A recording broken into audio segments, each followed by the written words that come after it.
और इस बीच एक और बड़ी खबर मैं आपको बता दूं, नीट पेपर लीक मामले में सीबीआई की जो टीम है ईओयू से टेक ओवर करने के बाद आज पटना एसएसपी को सीबीआई दफ्तर में तलब किया गया है। सीबीआई ने कल ही नीट पेपर लीक कांड का टेक ओवर किया। नीट पेपर लीक जांच मामले को लेकर एसएसपी से सीबीआई कई अहम दस्तावेज और जानकारियां ले रही है। सीबीआई के कई बड़े अधिकारी आर्थिक अपराध इकाई के कार्यालय पहुंचे हुए हैं।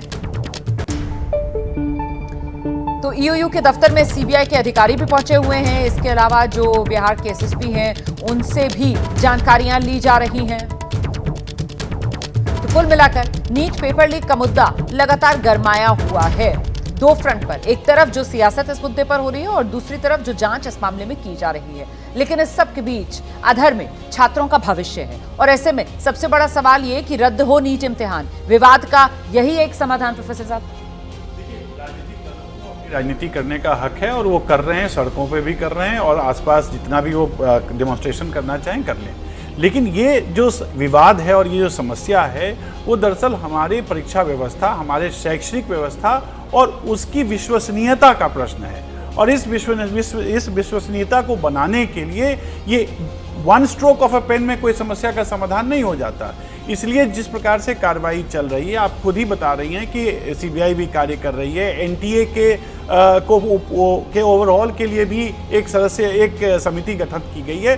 तो सरकार अपनी तरफ से ये पूरी कोशिश कर रही है कि जिस भी प्रकार से हो सके इसको हम एक ऐसा इसका सोल्यूशन निकालें जो लॉन्ग टर्म हो, दूरदर्शी हो और जिससे कि विश्वसनीयता जो है वो स्थापित हो सके। तो ये राजनीतिक दलों का अपना एक तरीका होता है एजिटेट करने का, राजनीतिक दल का हक भी है वो करने का। लेकिन जहाँ तक ये इन सब चीज़ों का प्रश्न है, इसमें थोड़ी सी जल्दबाजी ना की जाए और इसको समय लेके लेकिन इस प्रकार से समाधान किया जाना चाहिए ताकि ये आने वाले समय में कभी भी किसी प्रकार की समस्या ना हो।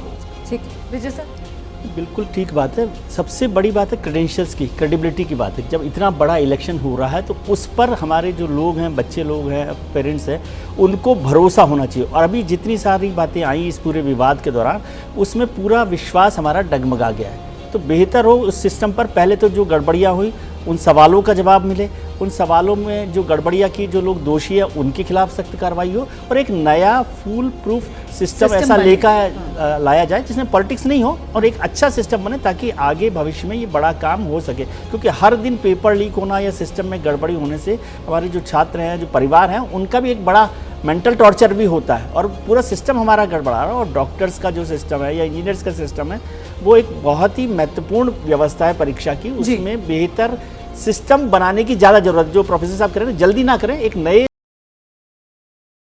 और इसकी शुरुआत जो है वो नीट का पेपर जिसको लेकर ये पूरा का पूरा विवाद इस समय चल रहा है, वो कम से कम पेपर रद्द किया जाए, पहला कदम उठाया जाए। देखिए, शिक्षा मंत्रालय को राजनीतिक चश्मा उतार के सामाजिक दृष्टिकोण से देखना पड़ेगा। और मुझे लगता है वो जो अभी विजय जी क्रेडिबिलिटी की बात कर रहे थे, विश्वसनीयता की, मुझे लगता है उसी संकट में फंसे होने के कारण वो किसी तरह से कमेटी बना के सारी चीज़ें करके सीबीआई को दे के वो प्रतीक्षा कर रही है 8 जुलाई की। सुप्रीम कोर्ट चाहती है कि सुप्रीम कोर्ट जो निर्णय ले उस निर्णय के आधार पे हम कदम बचाएं, उससे हमारी गर्दन बची रहेगी।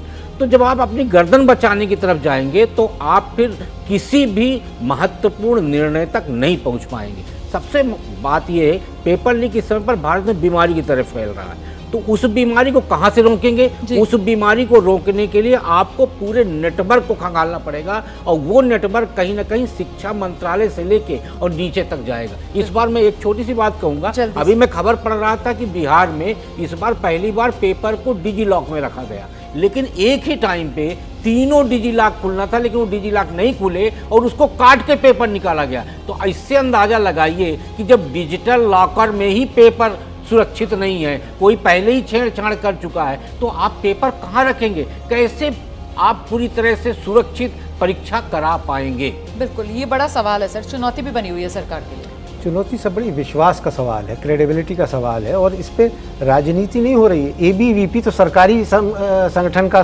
समर्थक संगठन है, वो सड़कों पर है।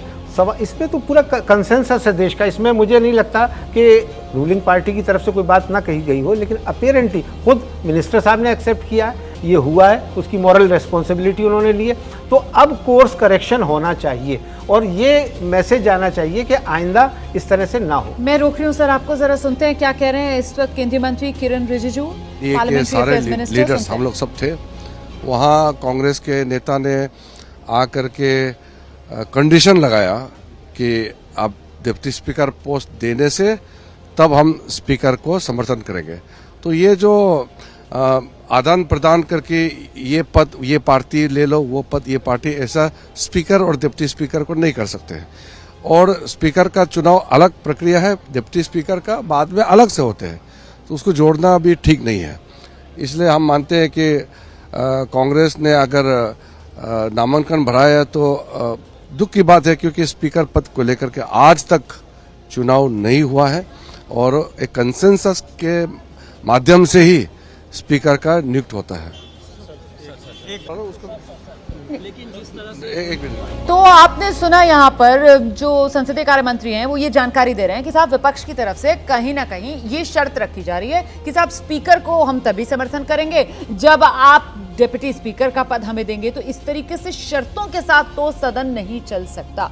तो यहाँ पक्ष और विपक्ष में ये जो तनातनी है उसी का नतीजा ये कि स्पीकर पद के लिए पहली बार हम चुनाव होता हुआ देखेंगे। कल सुबह 11 बजे का समय तय हुआ है और इस बीच वो खबर जिस पर हम अभी बात कर रहे थे, पेपर लीक वाला मामला, पश्चिम बंगाल की मुख्यमंत्री ममता बनर्जी ने प्रधानमंत्री नरेंद्र मोदी को इस पर चिट्ठी भी लिखी है। ममता बनर्जी ने नीट यूजी को खत्म करने और राज्यों द्वारा परीक्षा आयोजित करने की पुरानी व्यवस्था बहाल करने पर विचार करने की मांग की है। तो जो पहले का पैटर्न रहा एग्जामिनेशन का, उसी को दोबारा से बहाल किया जाए, जहां पर राज्य जो हैं वो अपने अपने स्टेट्स में एग्जाम करवाते थे। उस पुरानी व्यवस्था को बहाल करने की मांग जो ममता बनर्जी की तरफ से इस चिट्ठी के जरिए पीएम से की गई। तो इसी पर चर्चा करेंगे हम। सवाल ले आइए जरा, वो सवाल जिस पर अब हम चर्चा करने जा रहे हैं, पुराने पैटर्न पर एग्जामिनेशन, पेपर लीक का यही सोल्यूशन। ये सोल्यूशन क्या प्रैक्टिकल नजर आता है? क्योंकि इसमें तो खामी थी कि साहब वो वेरिएशन आ जाता है, आप सही से आकलन नहीं कर पाते हैं, इसीलिए पूरे देश के लिए एक एग्जामिनेशन का पैटर्न लाया गया था। अब दोबारा उसी तरफ हमें बढ़ना पड़ेगा, यही विकल्प है? देखिए, वो समस्या इसलिए भी आती है रोमाना, क्योंकि हमारे यहाँ शिक्षा जो है वो समवर्ती सूची में है और समवर्ती सूची में होने के कारण राज्यों का भी अपना एक तरीका होता है शिक्षा पद्धति को संचालन करने का और केंद्र का भी होता है। अब इसमें क्या होता है कि कोई एक रूपता नहीं होती और एक कोई मानकीकरण नहीं हो पाता, एक स्टैंडर्डाइजेशन नहीं होता। इसीलिए कोशिश की गई थी कि अगर राष्ट्रीय स्तर पर संचालित किया जाए तो कम से कम स्टैंडर्डाइजेशन होगा और कम से कम उसका एक यूनिफॉर्मिटी होगी। लेकिन समस्या आ गई है। मुझे लगता है कि इन सब चीज़ों से बढ़कर इस परीक्षा को आप एक तरफ तो इसका आईटी से रिलेटेड करना होगा, लेकिन उससे भी बढ़कर परीक्षा का प्रारूप भी बदलने की सोच करनी होगी।